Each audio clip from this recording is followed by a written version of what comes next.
Здравствуйте, дорогие зрители! Вновь на ваших экранах телепрограмма «Охота и рыбалка» в Якутии. 2020 год, безусловно, стал одним из самых непростых. Беды коснулись и нашей природы. Якутия повсеместно пылала огнем. Свежий воздух окутал дым от лесных пожаров. Но несмотря на весь негатив, для многих спасением от всемирной истерии и паники явилось любимое дело, а именно вылазка на природу и активный отдых. Так и мы с Андреем Швецовым свои последние сентябрьские выходные решили посвятить охоте на изюбря на реву.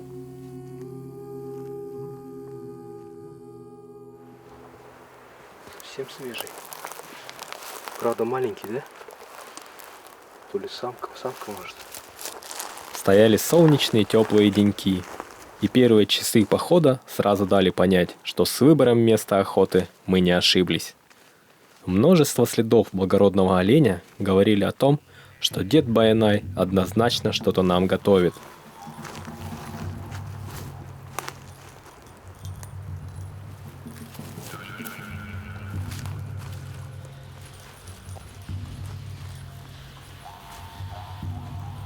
Есть мнение, что в такую ясную погоду активность изюбря во время гона увеличивается.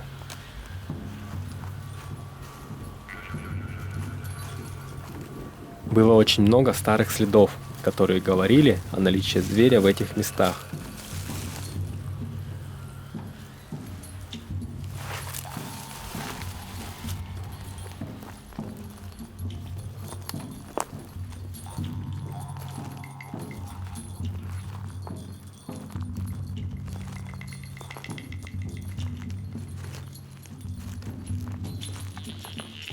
Песчаный берег речки был буквально истоптан копытами, и мы решили быть начеку и идти тихо.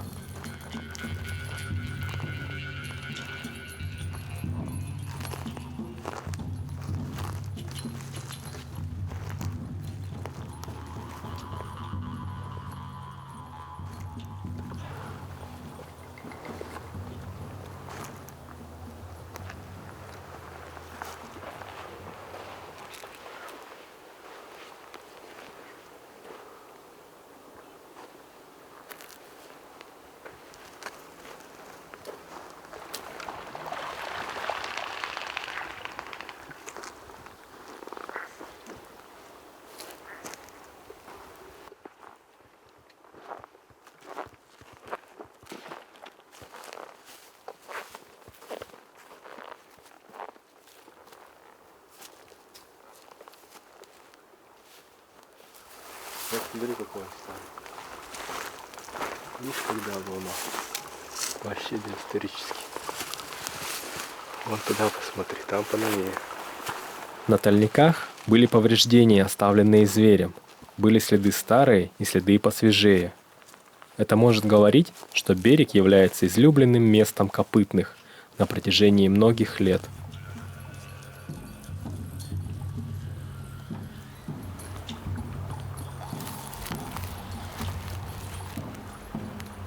Вытоптал все.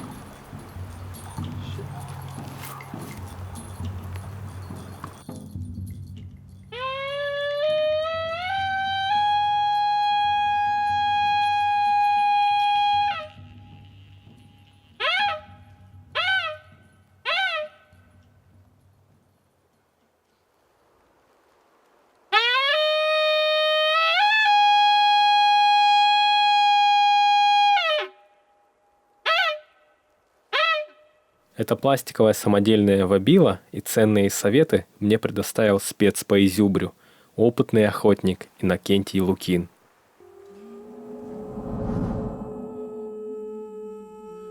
Такое приспособление, сделанное Иннокентием, приковало к себе мое внимание 2 года назад.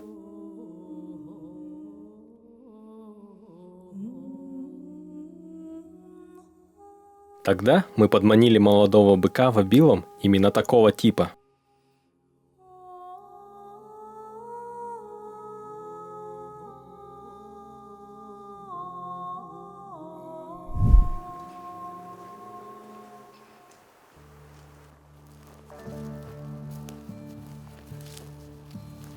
Исследуя местность вдоль речки, мы обнаружили защитную крепость оленя, его отстои.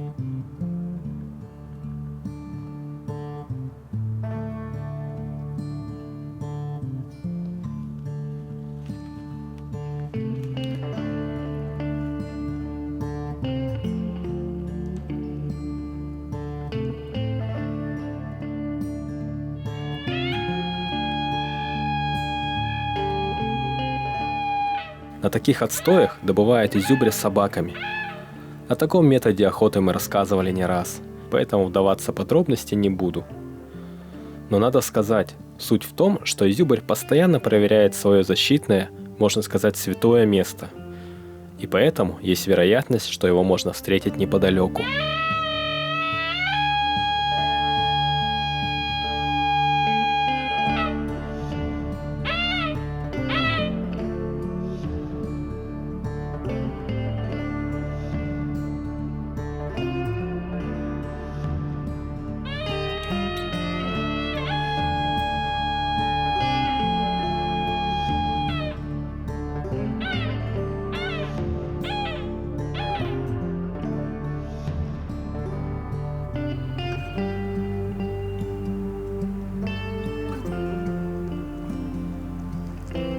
Защищается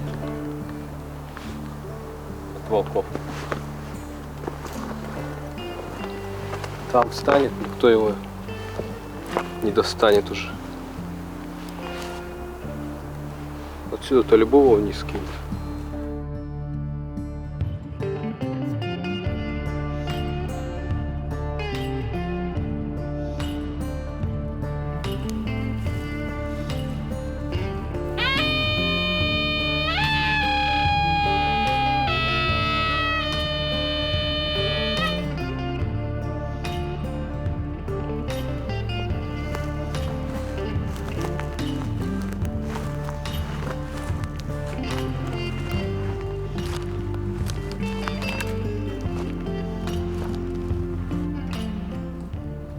Слушай, а это солончак, что ли?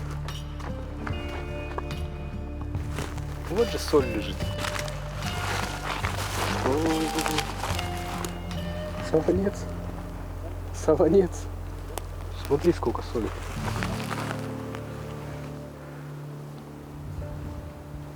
Грязь соленая.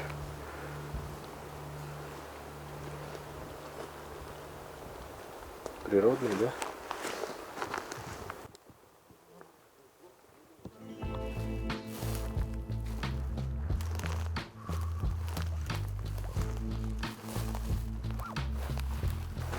Подходит, видимо, что вот здесь есть опять, чтоб соперников никто не заходил, потерся.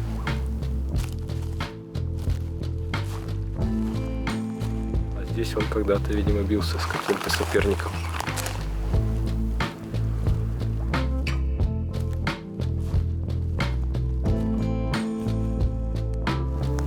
Арена, что ли, старая.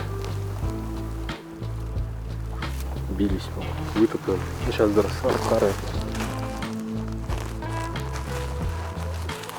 И гвоздь обычно вот это наворачивает на рога, а изюбрь ломает. Гвоздь этот одинокие любят, одиночно стоящие. А это он все переломал.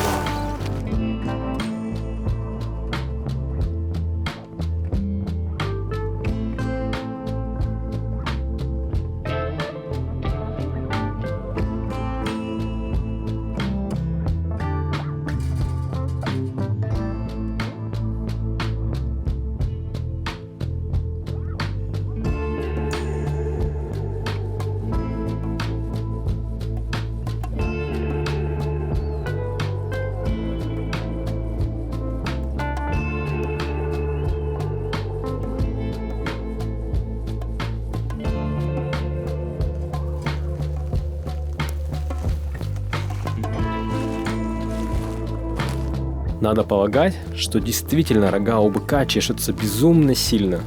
Да до такой степени, что он умудряется сломать и повалить молодую, но крепкую сосну. Некоторые люди говорят, что места, где отметился изюбрь, принято считать границей его территории, ну а другие такую теорию категорически опровергают, утверждая, что границ для них не существует. Рога чешет.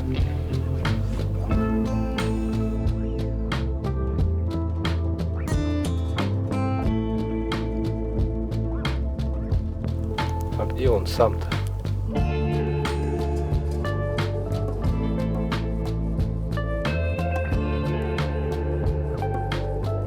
Пойдем наверх, поднимемся. И сверху.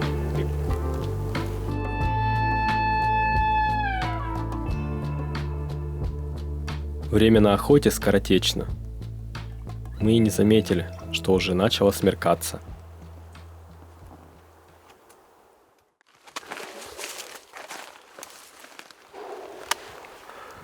Ответил нам зюбрь. Совсем близко. Сейчас заняли позицию. Конечно, лес не очень хороший. Ветер, ну ветер дует вроде нормальный. Неплохо для нас. Дым, густая растительность. Темнеет еще, но ничего страшного. Сейчас попробуем еще подозвать его.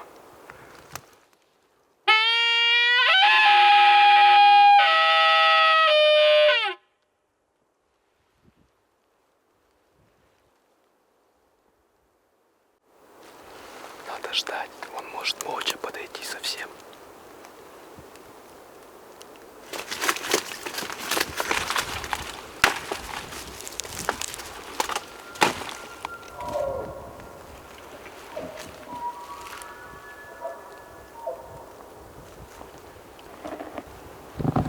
Это сколько метров-то? Да вообще рядом же. Метров 100, 200? 200 есть. Вот совсем рядом. И я подошел ближе же, да? Явно ближе подошел. Где-то там ходит.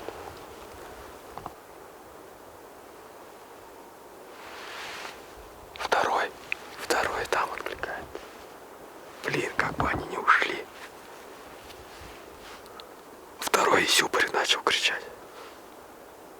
То есть как бы вместе не соединились они. Тот далеко, да. По нашим следам идет. Почему не подходит? Может, наоборот, к нему подойти? Давай.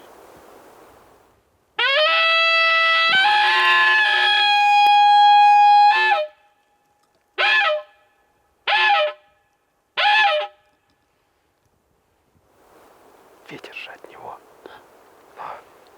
Там же открыто был. Он распадки кричит.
Рано утром мы отправляемся к тому месту, где прошлым вечером стреляли по изюбрю. В момент выстрела было уже темно, но человеческий глаз еще мог отличить силуэт зверя. Тем более бык подошел довольно близко. Казалось, я целюсь ему прямо в грудь. Сразу после выстрела изюбрь упал, но тут же встал и, ломая все на своем пути, побежал. Сказать точно, куда я попал и какой урон ему нанесла пуля, было очень сложно. Потому как кровь мы нашли, но ее было недостаточно, чтобы со 100% уверенностью сказать, что зверь непременно будет добыт. К тому же, очень быстро наступившая полная темнота значительно усложняла поиск следов. Хотя новый день и обещал быть интересным, но мысли о поспешно сделанном выстреле еще не покинули голову.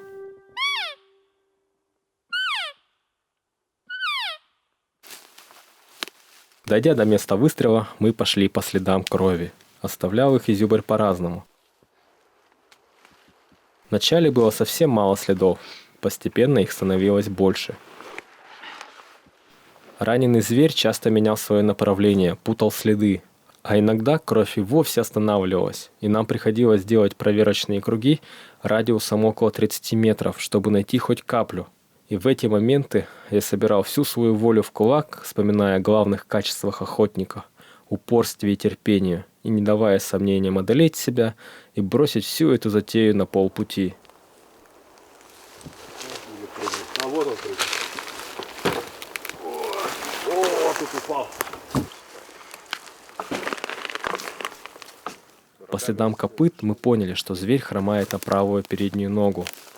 Были ли задеты легкие, неизвестно. О, много. Нормально.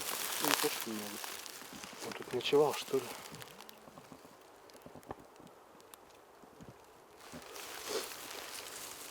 Судя по пройденному пути около 2 километров, легкие звери остались неповрежденными.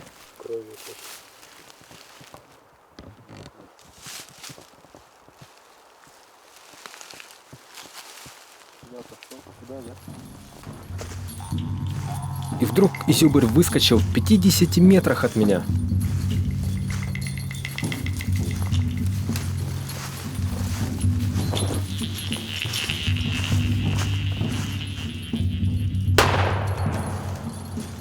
Попал.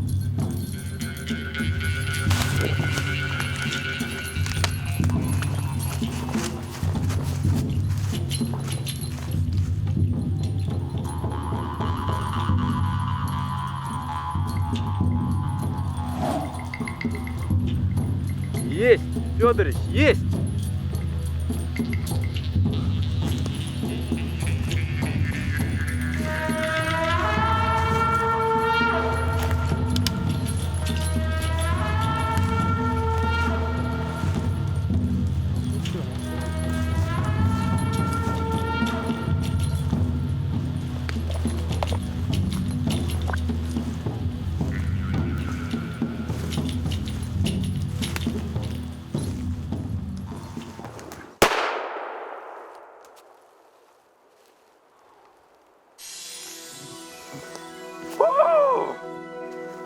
Фу, 2 дня.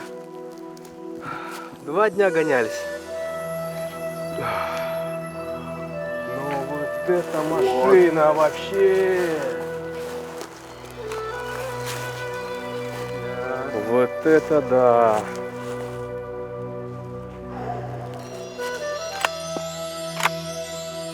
Поздравляю. Чуть не сдались. Ну, я правой ногой.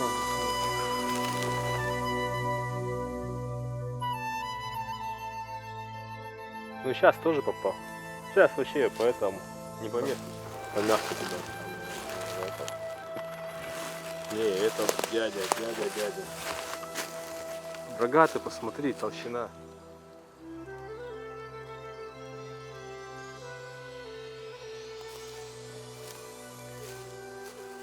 Вот эта машина. 2 дня охоты. Вчера вечером уже в сумерках отозвался он. Совсем рядом, метров 300 было.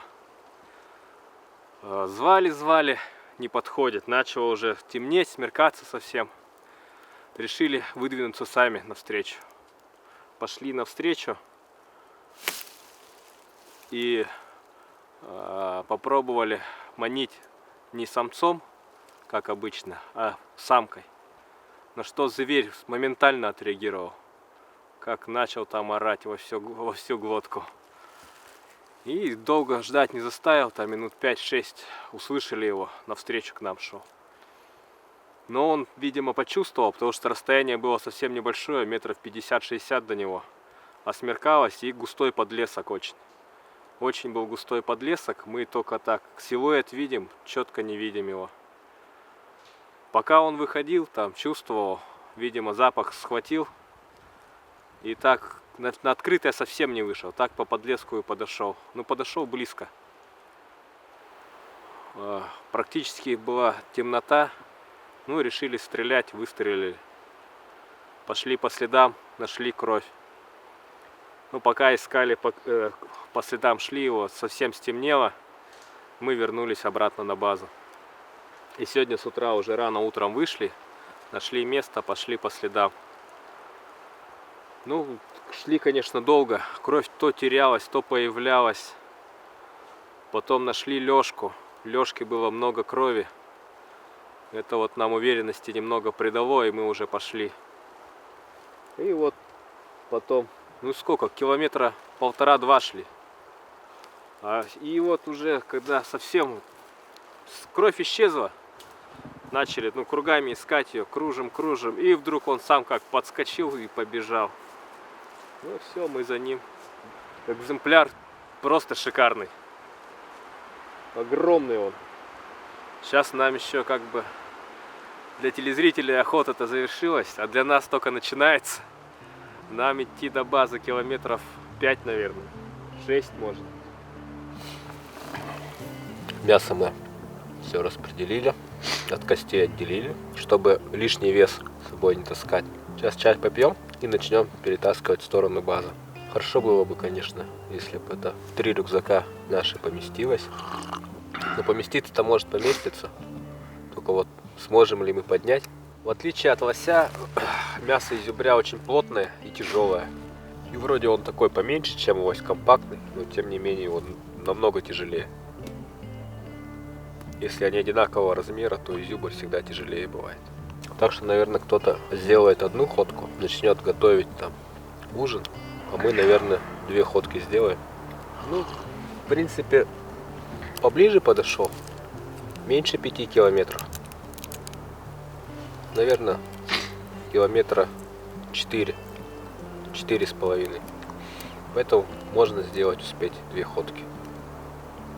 Если было там километров 6-7, то дважды с мясом тяжело было.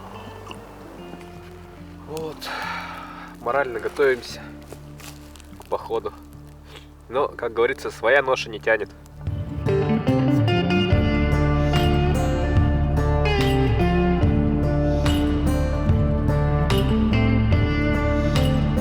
Да, дорогие друзья, должен сказать, было наивно полагать, что мясо уместится в 5 рюкзаков, когда мы кое-как запихали его в 7.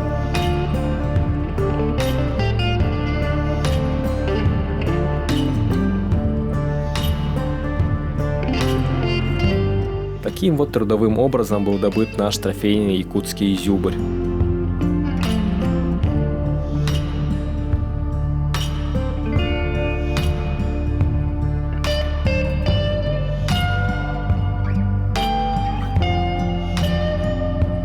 Ну а на этом мы прощаемся с вами. До свидания, до новых встреч!